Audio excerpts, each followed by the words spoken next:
नमस्कार, जोहार। स्वागत है आप सभी का संकल्प से सिद्धि कार्यक्रम में। दोस्तों, इस कार्यक्रम के माध्यम से हम आपकी मुलाकात ऐसी पर्सनालिटीज से करवाते हैं जिन्होंने अपने जीवन में एक संकल्प लिया था। उस संकल्प को पूरा करने के लिए उनके अंदर एक जुनून आया और उन्होंने उस कार्य को सिद्ध किया। आज इसी क्रम में हम आपकी मुलाकात करवाने जा रहे हैं इन्फिनिटी एकॉर्ड के फाउंडर आयुष कुमार जी से। आयुष जी, बहुत बहुत स्वागत है आपका हमारे स्टूडियो में। धन्यवाद सोनम जी, आपके मंच पर मुझे आमंत्रित करने के लिए। आयुष जी, सबसे पहले तो हम आपसे जानना चाहेंगे इन्फिनिटी एकॉर्ड का क्या कंसेप्ट है और ये किस प्रकार से लोगों को सर्व करता है। तो बेसिकली इन्फिनिटी एकॉर्ड एक एआई एवं blockchain based service provider company है जहां हम सॉफ्टवेयर सॉल्यूशंस प्रोवाइड करते हैं, customized, basically depending upon consumer to consumer हम उन्हें सॉफ्टवेयर सॉल्यूशंस प्रोवाइड करते हैं। हैशटैग एल्गोरिथम क्या है जिसपे कि आपका स्टार्टअप बेस्ड है और इस बेस पे आपका स्टार्टअप काम कर रहा है? तो हैशिंग एल्गोरिदम एक एल्गोरिदम होता है जिसमें कि ब्लॉकचेन में जैसे आधार कार्ड के लिए जब हम रजिस्टर करने जाते हैं तो वहाँ पर हम अपनी बायोमेट्रिक डिटेल्स देते हैं, तो उसके बेसिस पे हमें एक यूनिक आधार नंबर जनरेट होता है। उसी तरह ब्लॉकचेन में जो ब्लॉक्स होते हैं उसमें जो डेटा प्रेजेंट है उसके बेसिस पे एक हैश जनरेट होता है। तो ये हैशिंग एल्गोरिदम ये है। मतलब इसका क्या कंसेप्ट है, किस प्रकार से ये लोगों को हेल्प कर पा रहा है? ये बेसिकली ब्लॉकचेन में जो सिक्योरिटी होती है वो हैशिंग एल्गोरिदम के थ्रू ही आती है। एक ब्लॉक के अंदर 3 चीज़ें स्टोर होती है, एक ब्लॉक का डेटा, दूसरा उसका अपना हैश और तीसरा जो डेटा स्टोर होता है वो होता है प्रीवियस ब्लॉक का हैश। तो ये जो हैशिंग एल्गोरिदम है इसके कारण ब्लॉकचेन के डेटा को म्यूटेट करना काफ़ी ज़्यादा डिफिकल्ट हो जाता है, जिससे कि इसमें सिक्योरिटी ऐड हो जाती है और इसमें किसी तरह की छेड़खानी डेटा से नहीं की जा सकती है। अगर मैंने अपने स्टेज पर किसी भी तरह की छेड़खानी करी उसको पास ऑन करने से पहले जी, तो वो फिर पूरा एल्गोरिथम ही बदल जाएगा और प्रूफ हो जाएगा कि डेटा म्यूटेट हुआ है। जी, तो ये सही नहीं है। तो वो कंसेंसस मैकेनिज्म एक होता है, उसके थ्रू फिर जैसे आपने एक ब्लॉक का डेटा चेंज कर दिया तो उसका हैश बदल गया, अब इसका हैश बदल गया तो नेक्स्ट ब्लॉक में जो प्रीवियस ब्लॉक का हैश है वो भी चेंज हो जाएगा, जिसके कारण फिर पूरा जो हर ब्लॉक का हैश चेंज हो जाएगा और हर ब्लॉक का हैश चेंज करना पॉसिबल नहीं है। और अगर किसी ने कर भी लिया तो कंसेंसस मैकेनिज्म के थ्रू वो जो अगर 50% से ज़्यादा लोगों ने ये चीज़ रिपोर्ट कर दी कि ये फेक है, ये अल्टर छेड़खानी करने की कोशिश की जा रही है डेटा के साथ, तो वो ट्रांजैक्शन रिजेक्ट हो जाएगी। तो किन किन जगहों पे या किन किन स्पेसिफिक सेक्टर्स में इसका यूज हो सकता है? इसका यूज़ बेसिकली हर सेक्टर में हो सकता है। जहाँ भी डिजिटलाइजेशन की बात आई वहाँ पे ब्लॉकचेन टेक्नोलॉजी हर जगह हम इम्प्लीमेंट कर सकते हैं। जैसे कि आधार कार्ड में भी हम ब्लॉकचेन इम्प्लीमेंट कर सकते हैं, इंश्योरेंस कंपनीज में हम ब्लॉकचेन इंटीग्रेट कर सकते हैं, एग्रीकल्चर सेक्टर में ब्लॉकचेन इंटीग्रेट कर सकते हैं, ट्रांसपोर्ट सेक्टर में ब्लॉकचेन इंटीग्रेट कर सकते हैं। काफ़ी वाइड एप्लीकेशन है ब्लॉकचेन टेक्नोलॉजी का। आयुष जी, अगर हम आपसे जानना चाहें कि इस ओर कब और कैसे आपका ध्यान गया और कब आपने ये स्टार्टअप शुरू करने का सोचा? तो बेसिकली 2021 का समय था, लॉकडाउन चल रहा था। मेरी नज़र पड़ी क्रिप्टो करेंसीज़ के ऊपर। मैं क्रिप्टो करेंसीज़ में जो बूम आया मैंने उसको ऑब्जर्व किया। मैंने ये जानने की कोशिश की कि क्रिप्टो करेंसीज़ किस मैकेनिज़्म पर काम करती है, उसके पीछे की टेक्नोलॉजी क्या है। तो उससे मुझे पता चला कि ब्लॉकचेन कैसे काम करता है, ब्लॉकचेन में क्या साइंस है इसके पीछे, ब्लॉकचेन किस तरीके से काम करता है, एक ब्लॉकचेन में क्या क्या चीज़ें होती हैं। फिर मैंने इसे समझने की कोशिश की, फिर मैंने कुछ लैंग्वेजेस सीखी जिससे कि हम स्मार्ट कॉन्ट्रैक्ट इंप्लीमेंट कर सकते हैं। मैंने खुद ब्लॉकचेन बनाने की कोशिश की। फिर उसके बाद मैंने 2022 में इन्फिनिटी एकॉर्ड की शुरुआत की। आपका इन्फिनिटी एकॉर्ड स्टार्टअप ब्लॉकचेन पे बेस्ड है, तो हम जानना चाहेंगे कि ब्लॉकचेन का क्या कंसेप्ट है और आप अपनी स्टार्टअप के माध्यम से कस्टमाइज्ड ब्लॉकचेन सॉल्यूशंस किस प्रकार से बिल्ड कर रहे हैं? तो बेसिकली ब्लॉकचेन को एक लेजर सिस्टम कह सकते हैं, यानी कि एक बही खाता। जिस तरीके से एक बही खाते में रिकॉर्ड्स होते हैं उसी तरह हर एक ब्लॉकचेन में कुछ ब्लॉक्स होते हैं जिसमें कि डिटेल्स होती है, तो वो उस तरीके से लिंक्ड होता है और इन ब्लॉक्स की चेन को ही हम ब्लॉकचेन कहते हैं। तो ये इम्यूटेबल लेजर रिकॉर्ड्स होता है जिसे हम ब्लॉकचेन कहते हैं। फिलहाल में इन्फिनिटी स्टार्टअप के क्या क्या प्रोडक्ट्स हैं? फिलहाल में हमारे पास supply chain management, agricultural products एवं रियल एस्टेट टोकनाइजेशन का सॉफ्टवेयर है। प्रूफ ऑफ रिवॉर्ड या reward system, proof of work या रिवॉर्ड सिस्टम ब्लॉकचेन में या आपके स्टार्टअप में क्या है, किस तरीके से ये काम कर रहा है?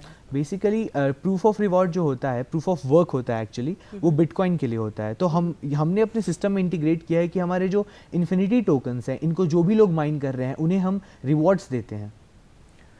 किस प्रकार से, थोड़ा किस हम इस पे प्रकार जानना से, चाहेंगे। जैसे कि अगर हम बात करें तो जैसे कि सोने की खदान होती है, उसमें हम माइनिंग करते हैं तो हम उसमें से फिर सोना निकालते हैं। उसी तरह से एक ब्लॉकचेन की आप मान लीजिए एक खदान है, उस खदान में से जैसे मैंने ए से बी किसी ने किसी को कुछ क्रिप्टो करेंसी ट्रांसफ़र की, तो उसका एक प्रूफ होता है कि वो प्रूफ हुआ कि मैंने ए से बी एक बिटकॉइन ट्रांसफ़र किया। अब वो जो प्रूफ हो उसको वैलिडेट करने वाले जो इंसान होगा उसे हम माइनर कहेंगे। अब वो जो माइनर है उसे एक स्मॉल कमीशन मिलेगा in the form of proof of work tokens या रिवॉर्ड। जी। ओके, तो ये आपके स्टार्टअप में भी किस प्रकार से आप इनेबल कर रहे हैं? हमने इन्फिनिटी टोकन्स लॉन्च किए हैं। इन्फिनिटी टोकन्स हम अपने जो माइनर्स हैं उनको प्रोवाइड करते हैं एज अ रिवॉर्ड।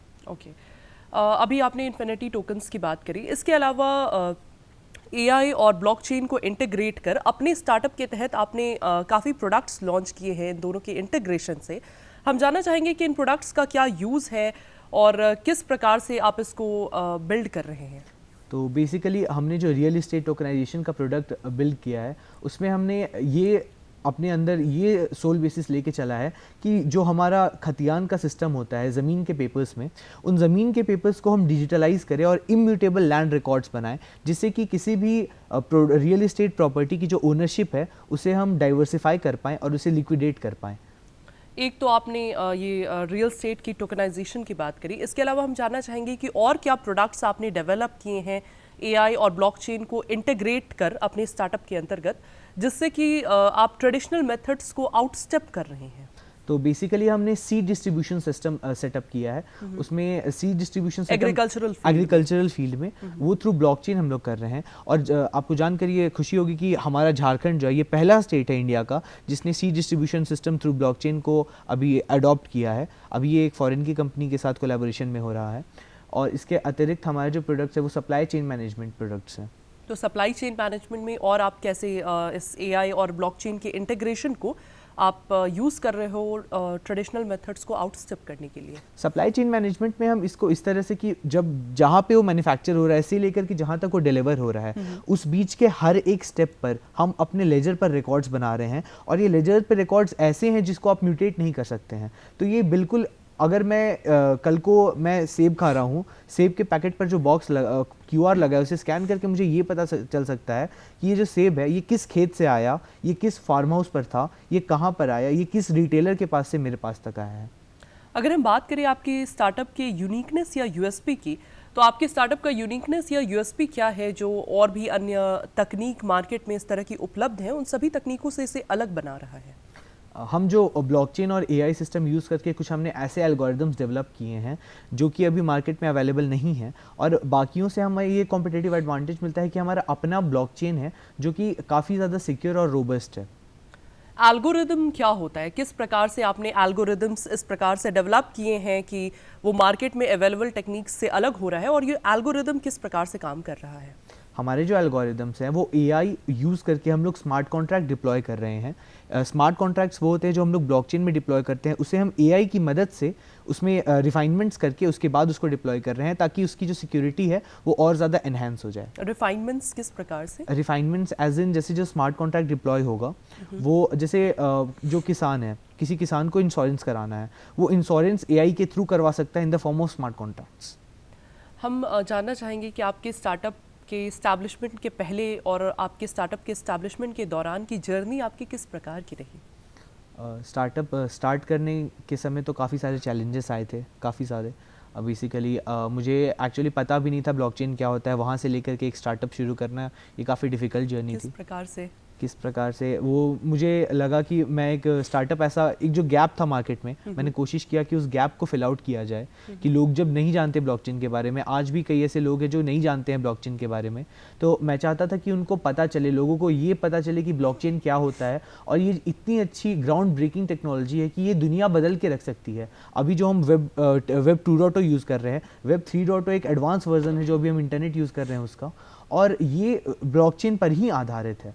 तो मैंने इसको देखा और फिगर आउट किया और फिर मैंने ब्लॉकचेन टेक्नोलॉजी पे कैसे आगे काम किया जाए मैंने ये देखा, फिर वे फॉरवर्ड विजन लेकर के मैंने इसको स्टार्ट किया। आपके स्टार्टअप के अंतर्गत आपने 3 प्रोडक्ट्स डिज़ाइन करे हैं, real estate tokenization, agricultural management और सप्लाई चेन मैनेजमेंट। इन तीनों को आपने कुछ इस तरह से डिज़ाइन किया है कि एआई और ब्लॉकचेन के इंटीग्रेशन से ये लोग तीनों काम कर रहे हैं। हम जानना चाहेंगे कि इन तीनों के इस्टेब्लिशमेंट से पहले आपने जैसा बताया कि काफ़ी चैलेंजेस आपने फेस करे, तो किस प्रकार के चैलेंजेस आपने फेस करे? जैसे कि चैलेंजेस ऐसे फेस करे कि मैं अकेला था अपनी टीम में। मैंने हर कुछ जब शुरू किया तो मैं अकेले ही मुझे लगा मैं अकेले कर लूँगा, और स्टार्टिंग में तो मैंने कर लिया, बट फिर धीरे धीरे टाइम के साथ चैलेंजेस आने लगे। मेरे पास टीम नहीं थी, फिर कुछ फाइनेंशियल कंस्ट्रेंट्स हो गए, मेरे पास उतने फंड्स नहीं थे। काफ़ी एक फंड्स लगते हैं एक स्टार्टअप को कंटिन्यू करने के लिए, मेरे पास फंड्स नहीं थे। फिर फैमिली का काफ़ी ज़्यादा उस जगह पे सपोर्ट मिला मुझे कि मैं मतलब आगे बढ़ने के लिए। उसके अतिरिक्त मुझे ये प्रॉब्लम आई कि मैं तो ब्लॉकचेन तो कर लेता, इसके अलावा जो वेबसाइट डिज़ाइनिंग, यूआई यूएक्स, इन सब के लिए मेरे पास लोग नहीं थे, खुद ही सब कुछ करना पड़ा एट इनिशियल स्टेजेस, तो इस जगह काफ़ी ज़्यादा प्रॉब्लम। तो इन सभी चैलेंजेस को आपने ओवरकम किस प्रकार से किया? इन चैलेंजेस को ओवरकम करने के लिए मेरे परिवार का काफ़ी ज़्यादा सपोर्ट रहा। मेरी सिस्टर है, वो मुझसे बड़ी है, उन्होंने काफ़ी ज़्यादा सपोर्ट किया। मैं कभी भी किसी भी तरह की फाइनेंशियल कंस्ट्रेंट्स में रहता था कि कंपनी के काम के लिए पैसे नहीं है, तो हमेशा उन्होंने सपोर्ट किया। पेरेंट्स का काफ़ी रोल रहा। मेरे कॉलेज के प्रोफेसर्स काफ़ी ज़्यादा सपोर्टिव रहे कि उन्होंने हमेशा ये मुझे आगे बढ़ने के लिए प्रेरित किया। उन्होंने बोला कि आप आगे जाइए, हम आपके पीछे खड़े हैं हमेशा। मेरे फ्रेंड्स का काफ़ी सपोर्ट रहा। मेरे कुछ फ्रेंड्स ने इतने अच्छे थे, उन्होंने मेरे लिए फ्री में काम किया इनिशियली, अपने कॉलेज का काम छोड़ करके उन्होंने मेरे लिए काम किया, तो काफ़ी सपोर्टिव एनवायरनमेंट रहा। आपके प्रोफेसर्स ने काफ़ी सपोर्ट किया। आपकी पढ़ाई कहाँ से हुई? बिरला इंस्टीट्यूट ऑफ टेक्नोलॉजी मिस्रा में। अभी मैं सेकेंड ईयर का छात्र हूँ। तो आपको मार्केट में ऐसे क्या गैप्स दिखाई दिए जिसको कि आपने फिल करने का सोचा स्टार्टअप के माध्यम से? मार्केट में ऐसे कई सारे गैप्स थे, जैसे कि सिक्योरिटी का, प्राइवेसी सिक्योरिटी, ये बहुत बड़ा इशू है। जैसे आपका जो डेटा है वो काफ़ी ज़्यादा सेफ़ नहीं है अभी। आपका जो डेटा है, अगर आप देखिए तो टेक जाइंट्स बैठे हुए हैं आपका डेटा लेने के लिए, बट ये जो ब्लॉकचेन इकोसिस्टम है, इसमें आपका जो डेटा है वो बिल्कुल सेफ़ रहता है। साथ ही साथ ब्लॉकचेन में अगर देखें तो प्रॉब्लम यहाँ पे थी कि गवर्नमेंट स्कीम्स का लाभ नहीं मिल पा रहा था लोगों को। तो ये एग्रीकल्चर बेस्ड जो हमारा प्रोडक्ट है, उसके थ्रू गवर्नमेंट कभी किसी किसान को अगर बोगस सीड्स मिल गए या फिर उसको मतलब ऐसे सीड्स मिल गए जो ख़राब है, तो वो उसको जाके एक्सचेंज भी कर सकता है, उसको वो लेजर में सब कुछ रिकॉर्ड होगा। तो उसके थ्रू जो गवर्नमेंट स्कीम्स का लाभ है किसानों को पर्याप्त तरीके से मिल पा रहा है या नहीं मिल पा रहा है, ये भी हम इंश्योर करते हैं। साथ ही साथ सप्लाई चेन मैनेजमेंट में काफ़ी ज़्यादा ट्रेसेबिलिटी बढ़ गई है। आपके पास जो प्रोडक्ट आ रहा है वो किस रास्ते से आ रहा है, वो कहाँ से आ रहा है, आपको ये सब कुछ पता चल सकता है। रियल एस्टेट टोकनाइजेशन में किसी भी प्रॉपर्टी की जो लिक्विडिटी है, वो एसेट्स की, वो आपको पता चल सकता है कि आपकी उसमें ओनरशिप कितनी है एक प्रॉपर्टी में। जैसे कि मान लीजिए गवर्नमेंट ने अगर सीड्स डिस्ट्रीब्यूशन के लिए निकाले फार्मर्स के लिए, तो वो अगर फार्मर्स तक नहीं पहुंचे या बीच में कहीं इधर उधर हुए, तो वो आसानी से ट्रैक किया जा सकता है इस आपके एग्रीकल्चरल मैनेजमेंट प्रोडक्ट के माध्यम से। आयुष जी, हम जानना चाहेंगे कि आपने इतने सारे गैप्स आइडेंटिफाई किए मार्केट के, इन गैप्स को आपने फिल किस तरीके से करा या फिल करने के लिए आप किस प्रकार से अग्रसर हुए? ये गैप्स काफ़ी ज़्यादा बड़े थे। इनको फिल करने के लिए अभी मैंने जो प्रोडक्ट्स लॉन्च किए, मैंने ये आइडेंटिफाई करने की कोशिश की कि एग्जैक्टली प्रॉब्लम लाई किस जगह कर रही है, कि हमें किस जगह मार्केट गैप को फिल करने की ज़रूरत है। क्योंकि ये जो वॉइड था मार्केट में, ये समझने की ज़रूरत है कि गवर्नमेंट तो रेडी है अपने स्कीम्स को ये करने के लिए, पुट फॉरवर्ड करने के लिए। कई बार किसान बीज को लेकर के किसी और को बेच देते हैं, ऐसा भी होता है कई बार। तो इन सभी गैप्स को मैंने आइडेंटिफाई करा और इनके बेसिस पर मैंने अपना प्रोडक्ट डेवलप करा। हमने अभी आपसे जाना कि स्टार्टअप स्टैब्लिश करने के पहले और स्टार्टअप स्टैब्लिश करने के दौरान आपने क्या कुछ चैलेंजेस फेस करे। हम जानना चाहेंगे कि स्टार्टअप स्टैब्लिश करने के बाद फाइनली उसको चलाने के लिए उसके बाद की जो जर्नी थी, उसमें आपने क्या कुछ चैलेंजेस फेस करे?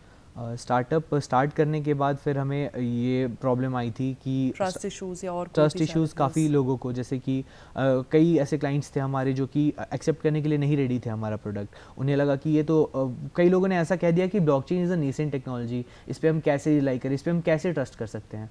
बट फिर हमने उनको भरोसा दिलाया कि मतलब आप फ्री में हमारा प्रोडक्ट यूज़ करके देखो, अगर आपको इस प्रोडक्ट की क्रेडिबिलिटी सही लगे तभी आप हमारा प्रोडक्ट यूज़ करो। तो मतलब आपने फ्री ऑफ कॉस्ट डेमो के तौर पे प्रोडक्ट्स उनको दिए यूज़ करने के लिए। इसके अलावा क्या फाइनेंस इश्यूज या और कोई भी अन्य तरीके की चैलेंजेस? जी, फाइनेंस इश्यूज तो आए, क्योंकि ऑब्वियसली एक स्टार्टअप को रन करने में काफ़ी सारे फाइनेंसेस लगते हैं, काफ़ी सारा डिजिटल काफ़ी पैसे लगते हैं, तो उसको फिर मेंटेन करने के लिए काफ़ी सारी प्रॉब्लम्स आई। बट फिर उसको धीरे धीरे finance issues, trust issues, team की कमी वाले इश्यूज, इन सभी इश्यूज को आपने कैसे फुलफिल करा, कैसे इनको आपने प्लेस करा? देखिए, जब टीम की इशू थी तो मैंने क्या किया, स्टार्टिंग इनिशियल डेज़ में मैंने खुद ही सारे स्किल्स को सीखने की कोशिश की। बीट डिज़ाइन, ब्लॉकचेन, वेबडी, हर कुछ मैंने खुद करा। इनिशियल डेज़ में मुझे सब कुछ खुद करना पड़ा, मैंने खुद ही डेवलप किया और ये प्रोडक्ट मैंने इनिशियली खुद बनाया इसको नेसेंट स्टेजेस पे। फिर उसके बाद जब धीरे धीरे बढ़ा मैं आगे, तो फिर और भी कई सारे ट्रस्ट इश्यूज वाले चैलेंजेस आए।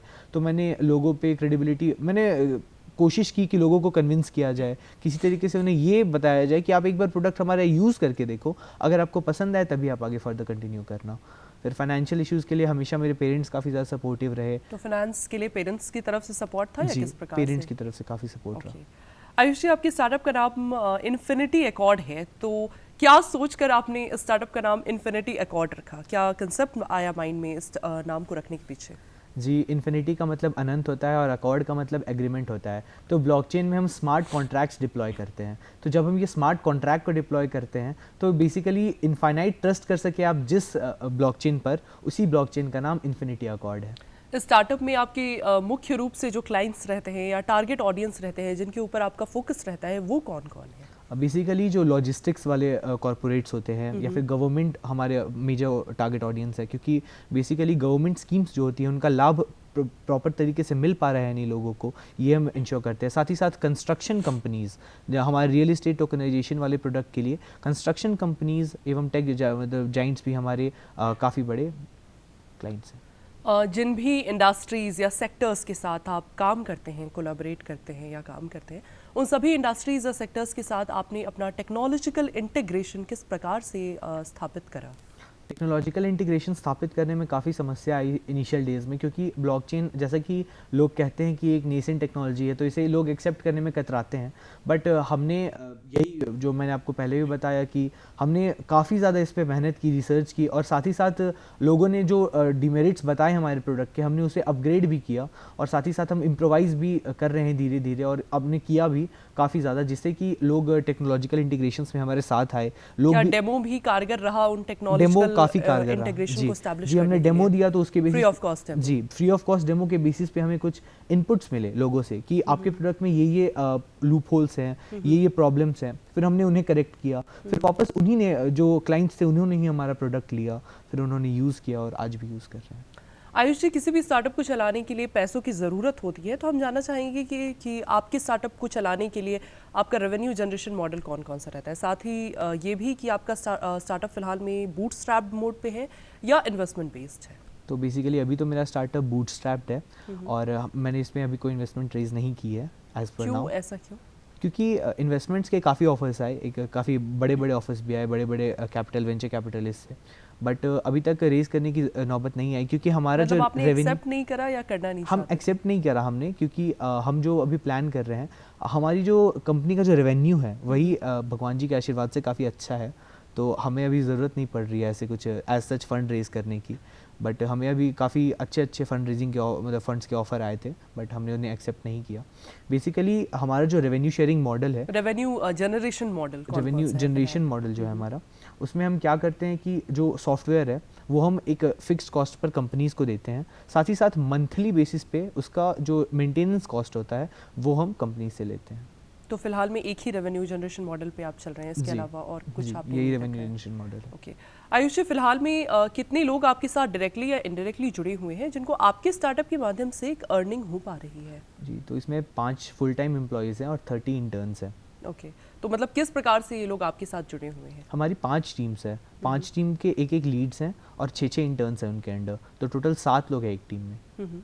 और उसके अलावा जो इंटर्न्स हैं या और लोग हैं? तो इंटर्न्स वही 7 लोग हो गए, एक टीम लीड और उसके अंडर 6 इंटर्न्स, ये 7 लोगों की एक टीम हो गई। ऐसी हमारे पास 5 टीम्स है जो काम कर रही हैं ओके, तो हमारी। टोटल कितने लोग जुड़े हुए हैं? 35 जी। जिनको आपके स्टार्टअप से एक अर्निंग मिल पा रही जी, है। जितने भी लोग आपके साथ डायरेक्टली या इनडायरेक्टली जुड़े हुए हैं एक अर्निंग के लिए, जी। तो उनके साथ आपके स्टार्टअप में आपका रेवेन्यू शेयरिंग मॉडल किस प्रकार से रहता है? रेवेन्यू शेयरिंग मॉडल हमारा इस प्रकार से है कि जो 5 लोग हैं वो फुल टाइम एम्प्लॉय बेसिस पे हैं, उन्हें हम फुल टाइम सैलरी देते हैं, और जो 30 इंटर्न्स हैं उन्हें हम एक मंथली स्टाइपेंड देते हैं।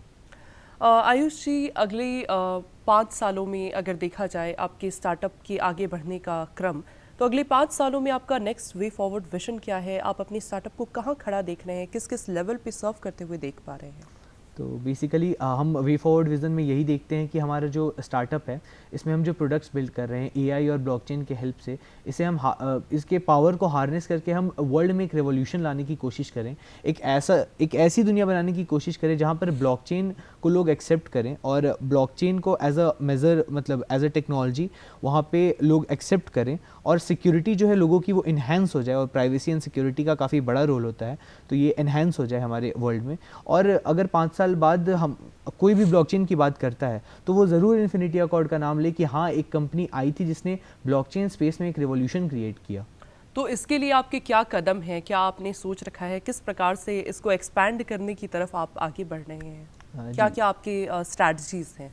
तो बेसिकली इसके लिए हमारी स्ट्रैटेजीज़ में ये आता है कि सबसे पहला तो अभी हमने कुछ अपने नए प्रोजेक्ट्स लॉन्च किए हैं जिस पे हम अभी R&D टीम हमारी रिसर्च कर रही है, जिसमें कि है डिसेंट्रलाइज फाइनेंस प्रोडक्ट हमारा है, इसके अतिरिक्त NFTs का जनरेशन मिंटिंग मॉडल है, तो इसमें हम अभी वर्क कर रहे हैं। इनको हम वे फॉरवर्ड में आगे में ले जा करके इन प्रोजेक्ट्स पर हमें काम करना है और इन प्रोजेक्ट्स को हमें आगे लेकर जाना है। फिलहाल में आपका स्टार्टअप किन किन जगहों पे ऑपरेट है? ऐसे तो हम लोग पैन इंडिया ऑपरेट करते हैं।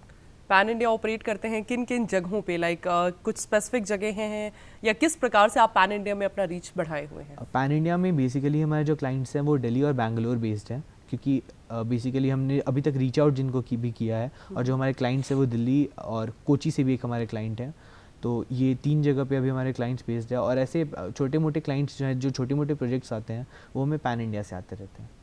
तो पैन इंडिया के बाहर भी आपने मतलब क्लाइंट्स रख रखे हैं या सिर्फ फिलहाल पैन इंडिया तक ही सीमित है? ओवरसीज़ 1-2 क्लाइंट्स को हमने केटर करा था, कुछ क्लाइंट्स थे बाहर के। कहाँ से? न्यूजीलैंड से थे। ओके। तो उनको हमने केटर करा था। उनके मतलब किस फील्ड में आपने उनको केटर करा था? ब्लॉकचेन के लिए ही।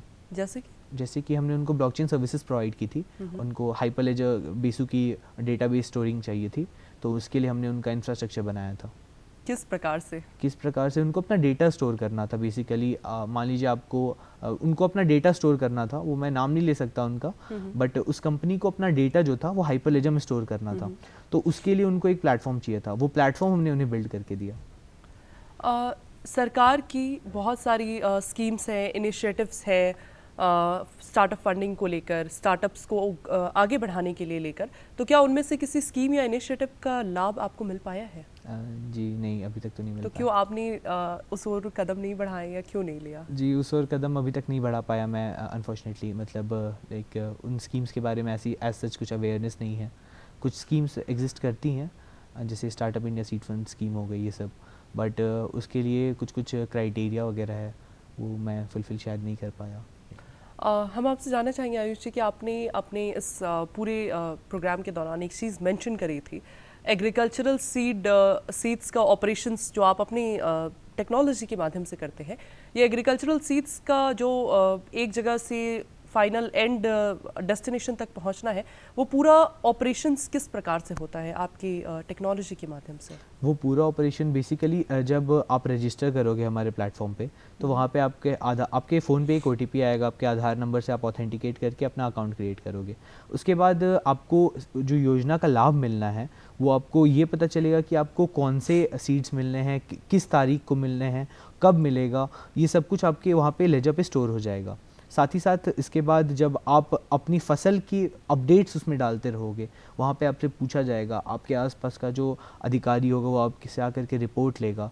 तो हमने इसका भी पूरा कलेक्शन मैकेनिज्म सब कुछ बनाया है कि आपसे आकर के रिपोर्ट लिया जाएगा। साथ ही साथ फसल बीमा जो आपकी है वो भी उसमें इंटीग्रेटेड रहेगी। और ये जो ब्लॉकचेन की ये खासियत होती है कि इसका जो रिकॉर्ड होता है वो ब्लॉकचेन में जितने भी लोग हैं सबके पास उसकी कॉपी रहती है, तो सबको पता रहता है कि हाँ इसकी जो फसल है वो फसल ऐसी हो रही है, उसका क्या अपडेट्स हैं, उसमें क्या होगा आगे। फसल बीमा वाले के पास भी इसकी कॉपी है तो उसे भी पता है।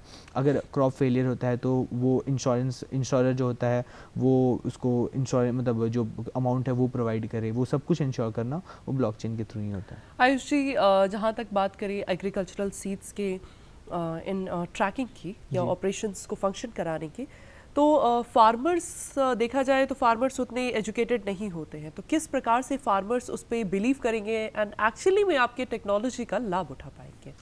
बेसिकली हमने अपना ऐप जो है वो हिंदी में भी लॉन्च करने का अभी सोचा है। अभी ऐप जो हम लॉन्च करेंगे वो हिंदी में लॉन्च करेंगे और साथ ही साथ उसमें हम वॉइस कमांड्स इंटीग्रेट करेंगे, जिससे कि अगर फार्मर ये बोले कि हाँ मुझे फसल बीमा कराना है, तो वहाँ पे उसे ऑप्शंस दिख जाएं उसके लिए। साथ ही साथ मेरे बीज कब मुझे मिलेंगे, उसमें भी उसे मतलब इंडिकेशंस मिल जाए कि मेरे बीज कब आएंगे, मेरी फसल में मैं क्या क्या सुधार कर सकता हूँ। वो एक किसानों के लिए ही एक ऐप होगा। Okay, great.